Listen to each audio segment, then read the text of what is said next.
Welcome everybody today to episode 89 of Metrigy's MetriSight. I am today's host, Matt Craig, Senior Director of Product Marketing here at Metrigy. 2025 was very much of a whirlwind of a year, but we wanted to look at what's more on the horizon. So what are some trends for 2026 that we're tracking?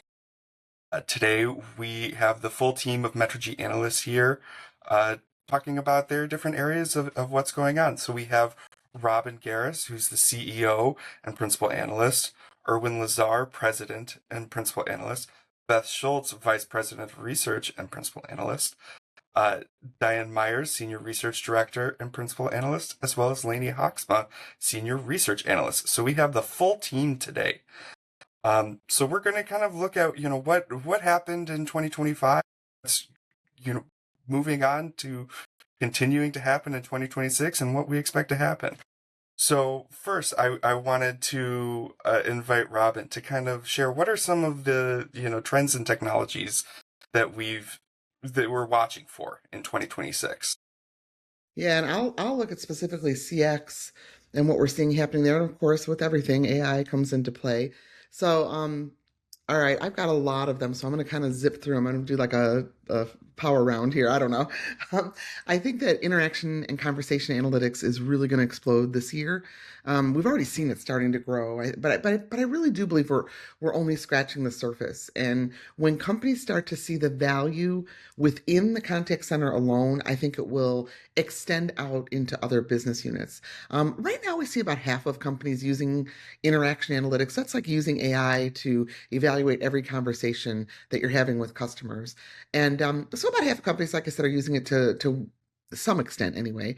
But more than 90% say it's either the most valuable or among the most valuable data that they have available in the entire company. And 84% say that it should be used for executive level dashboards. So I think some of that we're going to really start seeing come to fruition as the value of this technology really starts becoming visible to companies. Next thing I see, somewhat related to that, is baseline benchmarks, I think, are being completely reset. Now that we have more data, they're being reset, but also because we're comparing more human versus AI agents. Right now, we see about 58% of companies running analytics to compare the two. And I think moving forward this year, we're going to see more precise analytics and, more importantly, decisions based on it. Moving forward. So if I see that I thought AI agents would be really good to handle this particular issue in our company, but I'm seeing that, when I look at our data, humans are way, way better. I might really change what my process is, or vice versa. So I think we're going to start perfecting that more. Along the lines of AI agents, I think agentic agents are going to become, more common. Those are your truly autonomous agents. And I think one of the big things we're going to see them doing is automating workflows between the front and the back office. And also, I think we're going to start seeing more and more specialized agents responsible for, specific functions, and they're going to be working with peer agents who are responsible for other functions. So a lot more agentic AI activity happening in the background as I, a human agent, am talking to a customer. A lot of this, agentic stuff might be happening in the background with my assistant, or if I'm a customer, I may be talking directly to one of these agentic agents, and that agent is dealing with others in the background. So a lot more automation coming into play there. I do think because of AI, we're going to start seeing much more this whole rise of what we're calling the universal agent. And that is basically you can hire anyone. It's kind of the theme there. Doesn't matter what their skills are, their education, their background, their training. If they fit the culture of the company, you can hire them and AI is going to train them to do the rest. Right now, we're seeing about 35% of companies saying we expect this to happen fully, in any hire, especially in the contact center. about 49% say they expect to see that happening to some extent. So vast majority sees this movement toward a universal agent really happening moving forward. And I think we'll really start seeing that start this year. I should say start. I think it already has started. I think, Matt, when you talked about what we saw in 2025, I do think we already started seeing some of that happen. And I think it's just going to, continue to grow this year. Um, the other thing we've already started to see happen extensively, and I think it's going to really get more and more embedded in companies, is AI driving more sales in the contact center. So right now, 58% of companies have a sales quota attached to their service reps, and 64% of those companies use AI to help generate the best sales offer or the best, like upsell offers. So if I'm an agent, I've just finished solving a problem for my customer, and hey, this customer is pretty happy. AI will, kind of come in and say, oh, now suggest this offer to them. And as an agent, I love this because I'm now getting some, commissions or bonuses for upsell that I actually close. And customers like it too because they're getting offered products that kind of align with what their profile says. So I do think we're going to see more and more of that. We have been seeing that for a while. That's not really new. I think what will be new moving forward is when we do upsell offers and when we don't. So I think AI is going to be able to monitor and judge when um, to give an agent an upsell offer. So if a customer isn't, you had a rough call or they're not really happy or they seem to be in a rush, no upsell offer.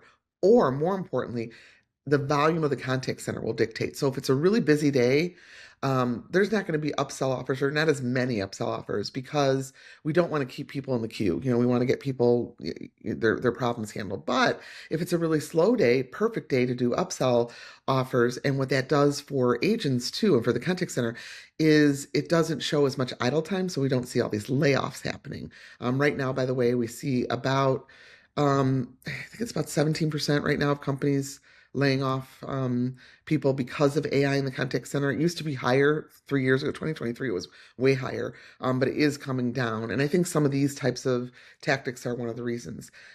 Two more quick ones. I think IVR is going to start disappearing as companies shift to AI triage agents. 38% of companies overall say they're planning to do that. But when we look at our research success group, these are the companies who are kind of doing everything right and have the data to prove it. All their business metrics are going up much higher than everyone else's. About 63% of those companies are already doing this. They are the leading indicator. When we see them doing something, others follow. So I do think you're going to start seeing IVRs fade out and AI triage agents taking over. And it'll really accelerate once AI prices for this comes down. And lastly, I would say that technology becomes more important than people. We've been asking this question for a few years, and it keeps going in the direction of technology. It went from 72% of people saying that, or 72% of our research participants saying that people are more important than technology in 2024 to 59% this year, still the majority, but our success group already well into the technology is more important than people. And it's not that they're going to replace people with technology other than in very obvious areas. It really is them looking at technologies being just kind of hypercharging everything. Technology can help me make my people better. If I didn't have technology, my people wouldn't be as good. Technology in the form of AI agents can help offload workload from human agents, so it makes them more productive. And third, it gives me the analytics data that I need to know if what I'm doing is right. So when you think of all the things that technology can do in those regards, you can understand why a lot of companies now are saying, well, if they're both important, but if you're forcing me to pick, it's technology. And I think that's going to just, I think this is the year we're going to see it come pretty close to 50-50, if not more important. And that is what I see happening this year. There's actually a lot of other things, Matt, but you told me to, a handful of things, and I think I gave you more than a handful. So I'm going to stop talking. You're always the overachiever, Robin. No. Well, Lainey, you focus a little bit more narrowly on workforce engagement management. So, which, while it's a subset of CX, it's very much a growing area with a lot of importance. Can you go into a little bit of kind of what you're seeing and what you expect? Absolutely, yeah. And just to add to Robin's last point of what's more important, people or technology, I'm also doing our consumer research this year. And it's funny because it's a little bit different on the consumer side of things, where the consumers, 83% of them said that the people are more important. Year over year, I feel like the consumers are more opening up to AI and the technology, but the businesses are further ahead than them. So just an interesting, I guess, comparison to the people versus technology thing. But as far as workforce engagement management, one of the biggest things we're watching is how AI and WEM is evolving, of course. Um, the focus shifting from the basic assist tools to the more agentic AI, which is, something we're hearing about constantly, but rightfully so, because I think nearly 75% of companies are either using or planning to use agentic AI specifically for workforce engagement management. We're seeing way more AI be used for supervisors as well, and what that means for time savings for the supervisors. Per supervisor, we're seeing that automated quality management is saving 11.9 hours per week. AI training is saving them 7.4 hours per week, and AI powered scheduling and forecasting is saving 6.3 hours per week. So, what are they going to be doing with those time savings and seeing where that goes. As the technology matures, what also really is going to matter, kind of what Robin said too, is how customer feedback gets pulled into this picture, especially when we're comparing the performance of live agents versus virtual agents. And interestingly, our consumer research shows that they're not really preferring AI agents, even for the easy tasks. In fact, 80% of consumers say that they still prefer a human agent, even if they're guaranteed the resolution with AI. So that just shows kind of the lag of the consumers to the technology and the businesses. I do expect the consumers to start accepting AI agents more year over year, as long as they're having positive experiences with their interactions. As the technology gets better, you would hope that that positive experience is going to follow for the consumers. And then another theme we're tracking is how WEM is expanding beyond the traditional contact center into other business parts. So right now, only about 27% of companies said that they're using WEM outside of the contact center, but 47.5% said that they were planning to expand that into the future areas like sales, account desk, that type of thing, or help desk. I'm sorry, account management. But that tells us that WEM is really starting to be viewed less as just a contact center tool and more of a broader workforce strategy. Last but not least, I think we're going to keep an eye on the digital twins or workforce simulations. These are really moving out of the interesting experiment phase and into something much more actionable. They're giving leaders prescriptive insight into how workforce decisions impact ROI and engagement and performance. And they're getting that information before these changes are ever happening in the real world. So we'll keep an eye on all that for WEM. Awesome. Thanks, Lainey. Now, Diane, you're taking a little bit broader view of things and looking at the market as a whole when it comes to, CX and a bunch of these different technologies of how they're advancing across the market, how popular they've become. Can you, kind of give us some thoughts on that? Yeah, thanks, Matt. So, in 2025, we saw a lot of companies that were indicating to us that they were going to, when I say companies, I'm talking about buyers, right? Enterprises, small businesses, mid-market, that were looking to keep their spending flat, right? More and more, right? In 2025. This was actually across CX and the collaboration space.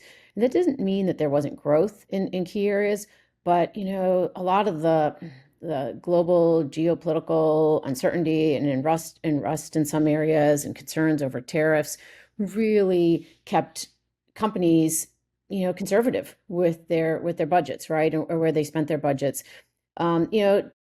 Didn't mean that things didn't grow, but growth was definitely a little bit slower because of that.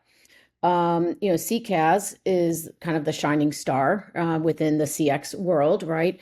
We had strong, after 3 quarters of, through the first 3 quarters of 2025, we're on track for really good, strong double-digit growth. But, and we expect that to continue into 2026 as more and more companies transition to on-prem solutions. We started to see, and I think this will be a big trend in 2026, is that companies really starting to make that transition based on AI.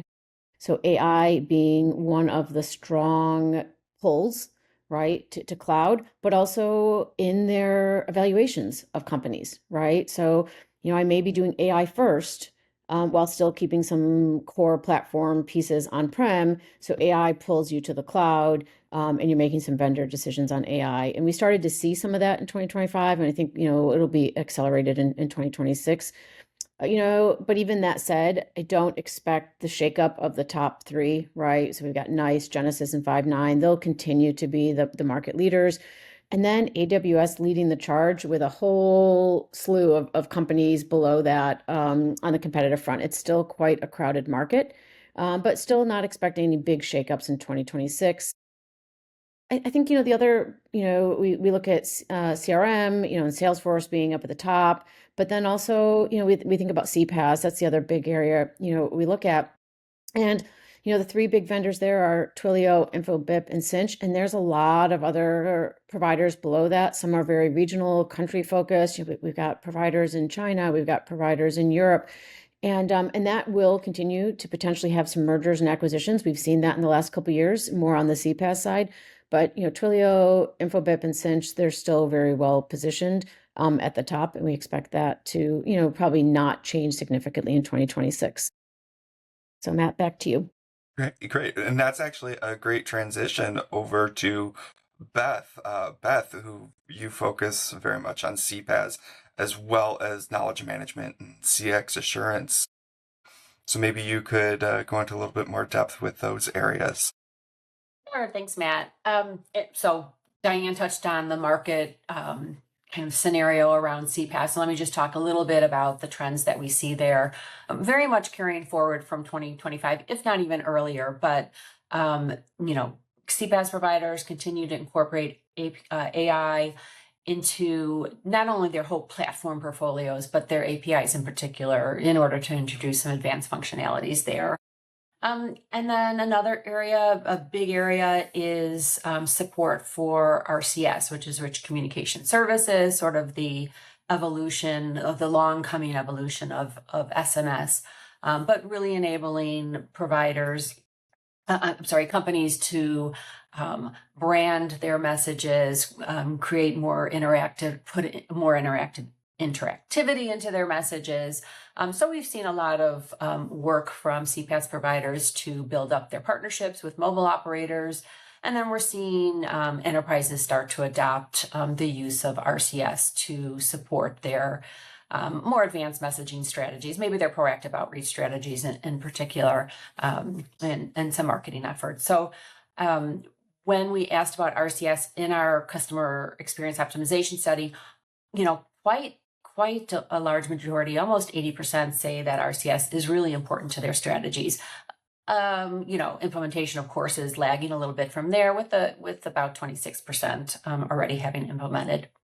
And then a third area that we're continue to watch around CPaaS is the adoption, the implementation of network APIs, sort of joining what you do on the CPaaS side with your APIs, with what carriers do with their network APIs. Really a key focus for a few CPaaS providers, and we're seeing some activity around there, kind of slowly moving, but particularly around fraud and location and quality of service use cases. So that's on the CPaaS. Knowledge management. 2025, we conducted, I should say, our first real specific knowledge management study for CX. We'd covered that previously within our CX research in general, but this was a focused effort around knowledge management for CX in 2025. And from that, what we saw was companies are really continuing to increase their financial commitment around AI around knowledge management, particularly as they advance their AI strategies. Budget increases planned by most companies, about 2/3 of companies, on average 25% increase. And we see that those percentages even higher among our success group for the study. AI, of course, is the primary driver. Companies are looking to implement and optimize how they're offering AI-powered search, pointing AI agents to their knowledge sources, and implementing RAG systems, or RAG, for those of you who aren't familiar, is retrieval augmented generation. So being able to complement what they're using with what they're doing with their large language models with their knowledge data from their knowledge bases. So we saw about 35% of companies are using RAG today, and then continuing to pick up in 2026 and beyond. About 12% say that they're looking to implement RAG this year or next year. Other focus areas for knowledge management: continued integration with other data platforms, particularly around customers, so your CRM, your CDP platforms, in order to bring together that sort of consistent view of customer data for grounding AI interactions. And then along that line, continuing to focus on establishing and operationalizing a single source of truth, just to really ensure that the information that agents are receiving, the information that self-service customers are receiving is really really reliable, and they're not getting any hallucinations. And that sort of brings me to the last area that I wanted to talk about today, which is CX assurance. This is a newer area for Metrigy. We did ask about CX assurance in our latest CX optimization research. And what we found is that almost half of companies say that the new risks introduced by AI and automation are really driving them to bring on CX assurance tools. So this is particularly as they're moving beyond their basic voice bots and their basic chatbots into more advanced AI agents, using generative or agentic systems. We'll see CX assurance tools evolve from really a focus on just sort of simple uptime monitoring to more complex and functional and conversational testing. And with that said, we're seeing the CX assurance market expand beyond those traditional CX assurance companies to companies that are providing those AI agent platforms. They're doing so with capabilities meant to simulate their agents, pre-deployment, and then continuous monitoring post-deployment, as well as other platform providers, including those offering contact center platforms. So that's sort of my 3 areas in a nutshell. Back to you, Matt. I keep hearing AI come up in every single thing that we're talking about, and that seems to be a huge overarching trend that we continue to see that, we plan to see that continuing to grow and everywhere. And I think that we will probably be continuing that as we shift over to Irwin, in a little bit of different space in unified collaborations and workplace collaboration. Do we start to see some of the AI trickling in there as well? No, AI is not at all. No, I'm kidding. Of course. Yeah, I would, again, echo, I think, what everybody else has said, especially what Robin said at the beginning around agentic AI. The 3 areas where I see some really interesting developments over the rest of this year. The first is around agentic AI, and again, echoing what Robin talked about, where AI is now starting to take on active roles. It's acting on its own, again, with appropriate guardrails.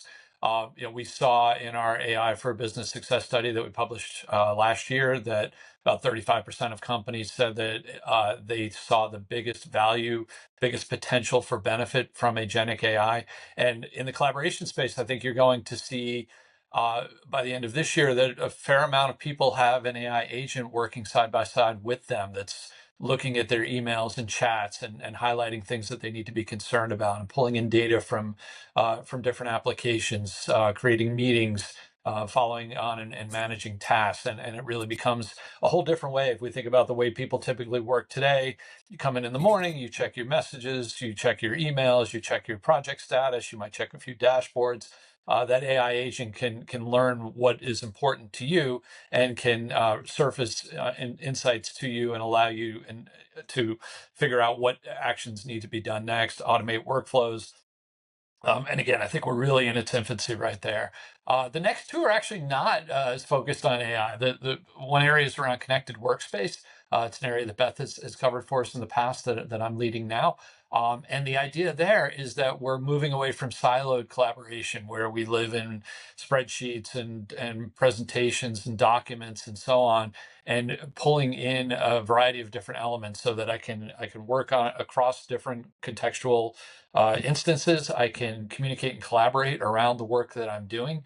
And I can do all of that without constantly switching among different applications. So we see a number of examples from Microsoft called Loop, Zoho recently introducing a revamped Zoho 1 late in 2025, Zoom Workplace now adding in Zoom Docs.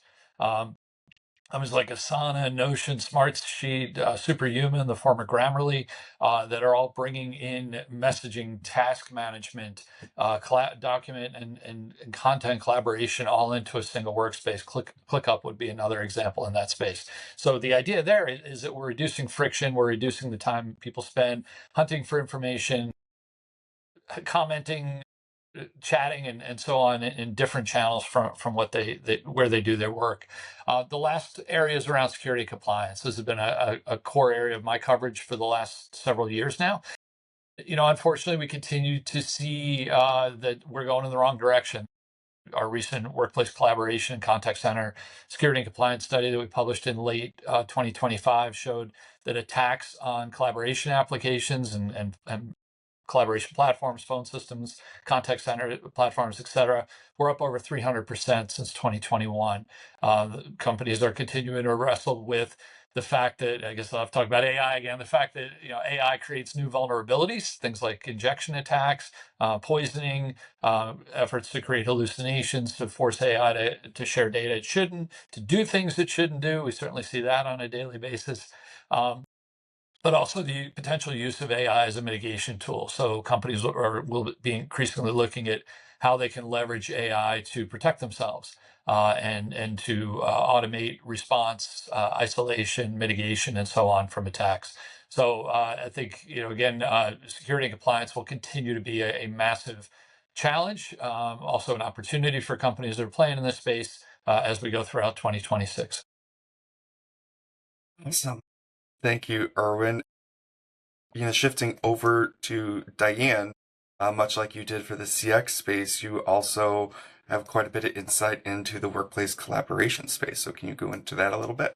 Yeah, thanks, Matt. I'm going to actually take a little bit of a different tactic on this side, because when we think about UCaaS, obviously Microsoft Teams is the kind of the gorilla in the room, right? When we think about what happened and who kind of dominates this space. But going into 2026, we're still going to look at all these vendors. We're still going to, track the market, but really we're going to take a little bit of a different tack, and we're really going to evaluate and do a lot more analysis around the combination of UC, right, and collaboration, and vendors who have kind of a joint platform with the CX side, right? So UC plus CC, right? And we're going to really do a lot more deeper dive and a lot more evaluation of what those companies look like.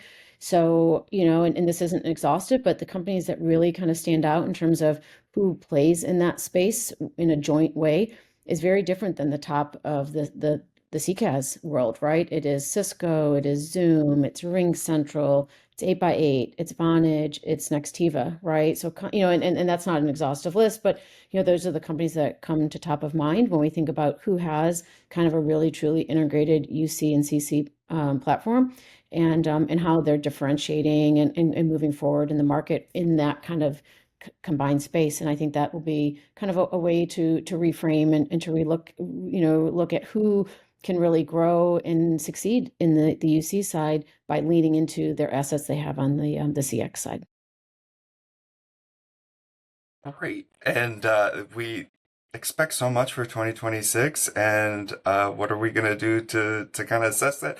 We're going to do quite a bit of research this year. We have quite a bit planned for 2026. Obviously continuing some of the research that we've done in the past. Like our Metricast that Diane leads, looking at forecasting of the different markets. As expected, we're digging a lot into AI, so we have some dedicated AI studies looking at specifically in the workplace, in customer service, how the technology is being used, and organizationally how it's being used as well. But we also continue to be doing our workplace collaboration research, looking at those collaborative spaces, and as Arun mentioned, a lot on security, as that seems to be an area where a lot of focus needs to be done within a lot of companies. As well as just overall customer experience that we've been, Robin's been leading for all of these years to kind of shift everything forward in our research to see, what's the new pieces coming forward. As Lainey had mentioned, we are also dabbling into the consumer side research as well. We are launching a new quarterly tracker looking at customer service and AI in that. So both sentiment and usage of each of those technologies. So that's what's we have to look forward to in 2026. Does anybody else have anything they want to bring up before we sign off? No? I think we've covered a lot, yeah.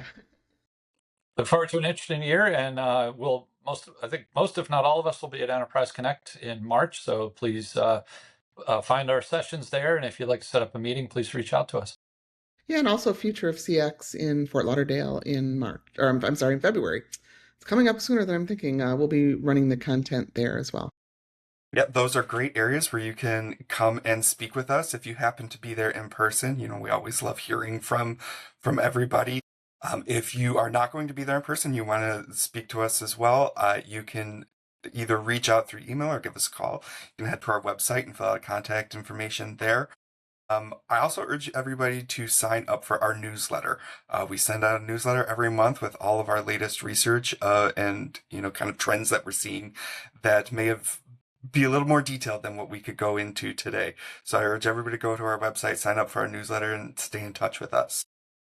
So with that said, I look forward to seeing what we're going to do and having a great 2026.